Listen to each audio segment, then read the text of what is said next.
کیا جائے۔ ایک انہوں نے فرمایا کہ وضو جب ہم کر رہے ہوتے ہیں بعض اوقات سردی میں شروع میں ٹھنڈا پانی آتا ہے تو گیزر وغیرہ لگا ہوتا ہے تو اس کو تھوڑا سا نکال دیتے ہیں تاکہ گرم پانی آ جائے، اور گرمی میں بہت گرم آ رہا ہوتا ہے تھوڑا نکالتے ہیں تو ٹھنڈا پانی آتا ہے۔ یہ جو شروع میں پانی کو ضائع کیا گیا بظاہر یہ اسراف میں آئے گا کہ نہیں؟ دیکھیں اسراف کی شرعی تعریف ہی یہ ہے کہ اللہ تعالیٰ کی نعمت کو اس طرح استعمال کرنا کہ نہ اس میں کوئی دنیا کا فائدہ ہو نہ دین کا فائدہ ہو۔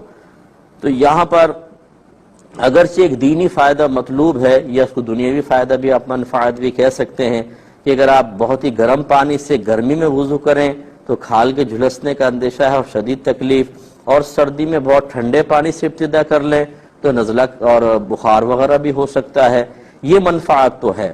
اس لیے اگر پانی بہائیں تو اس میں بظاہر اسراف نظر نہیں آتا، لیکن اس میں محتاط مسئلہ یہی ہے کہ آپ کوئی برتن رکھیں جس میں پہلے اس پانی کو لے لیں، اسے کیاری میں ڈال دیں، جانور کو پلا دیں یا سائیڈ میں رکھ دیں، بعد میں جب وہ نارمل ہو جائے پانی پھر اس کو استعمال کر لیں، لیکن اس طرح ضائع کرنا جو ہے یہ بالکل مناسب نہیں ہے۔ اور فرض کر لیں کہ آپ کسی ایسے مقام پر ہیں جہاں کوئی برتن ہی نہیں ہے کہ اس پانی کو آپ محفوظ کر سکیں، تو پھر وہی مسئلہ ہے کہ اپنی منفعت کے حصول کے لیے دنیاوی فائدے کا حصول مقصود ہے۔ نمازی نماز کے انتظار میں بیٹھے ہوں، بحکم حدیث چونکہ وہ نمازی ہی شمار ہوتے ہیں انہیں سلام نہیں کرنا چاہیے۔ ایسی اگر مسجد میں کوئی ذکر الہی میں مشغول ہے، کوئی دعا مانگ رہا ہے، کوئی تسبیحات وغیرہ پڑھ رہا ہے، کوئی قرآن پاک کی تلاوت کر رہا ہے، ان سب کو یاد رکھیں سلام کرنا خلاف سنت ہوتا ہے۔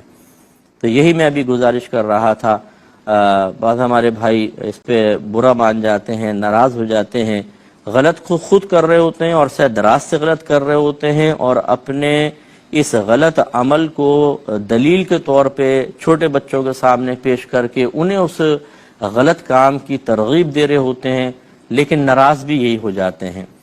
ہمارے بہت سے ایسے نمازی ہوتے ہیں، پرانے نمازی مسجد میں آئیں گے بلند آواز السلام علیکم کہہ کے وہ اگلی صف میں چلے جائیں گے۔ اب یہ بھی انتظار نہیں کرتے کوئی جواب دے رہا ہے کہ نہیں دے رہا، جا کے بیٹھ گئے، عادت بنی ہوئی ہے، یہ خلاف سنت اور مکروہ ہے۔ اور اس پر ایک اور درجہ زیادہ وہ لوگ ہوتے ہیں کہ آ کے سلام کیا، جب کوئی جواب نہ دے رہا، وہ مشغول ہے، وہ تفکیر میں ہے، یعنی غور و تفکر کر رہا ہے، فرض کر لیں یہ بھی بہت بڑی عبادت ہے، اخروی معاملات میں تسبیح پڑھ رہا ہے کچھ، تو وہ ناراض ہو جاتے ہیں، ارے سلام کے جواب ہی نہیں دیتے ہو بھائی، آپ خلاف سنت کام کر رہے ہیں، اس پر اس وقت نہ سلام دینا واجب ہے، نہ جب عبادت میں یا ذکر اذکار میں انسان مشغول ہو تو جواب دینا سنت ہے۔ آپ غلط کر رہے ہیں، لیکن وہ غلطی کرنے کے باوجود یہ سمجھتے ہیں کہ شاید ہم وقت سلام کرنا سنت ہے۔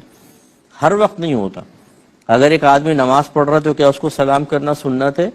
ایک آدمی سو رہا ہے اور سوتے ہوئے آدمی کو سلام کرنا سنت ہے؟ بتائیے۔ ایک آدمی استنجا خانہ میں ہے تو کیا باہر کھڑے ہو کے اس کو سلام کریں، یہ سنت ہوگا؟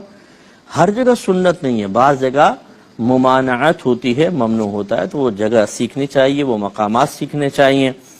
جیسے اب خطبہ چل رہا ہے، باقی کوئی سلام کرے ناجائز ہوگا۔